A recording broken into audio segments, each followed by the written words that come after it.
మీ అందరికీ ఒక గొప్ప మంత్రాన్ని ఇవాళ నేను ఇవ్వబోతున్నాను. ఆ మంత్రాన్ని మీరు 108 సార్లు ప్రతిరోజు చదవండి.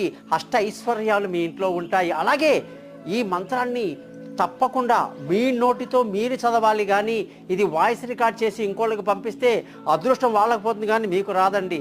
కాబట్టి మీ నోటితో ఈ మంత్రాలు చదవాలి. ఈ మంత్రం బాగా శ్రద్ధగా బీజాక్షరాలు తప్పు లేకుండా చదవండి. ఓం క్లీం క్లీం హ్రీం శ్రీం శివాయ శ్రీ హనుమత్ పరబ్రహ్మణే నమః. ఇది ఎంతగా మీరు చాట్ చేస్తే మీ ఇంట్లో అష్ట ఐశ్వర్యాలు, వ్యాపారంలో అభివృద్ధి, ఉద్యోగంలో గొప్ప గొప్ప పొజిషన్లకు వెళ్ళిపోవటం, ఇంట్లో పిల్లలు, భార్య, అందరూ కూడా పెద్దలు కూడా చక్కటి ఆరోగ్యంతో కలకాలం ఆనందంగా ఉంటారు. కాబట్టి నేను చెప్పిన ఈ మంత్రాన్ని తప్పకుండా మినిమం తక్కువ 9 సార్లైనా చదవండి. విజయం మీదే.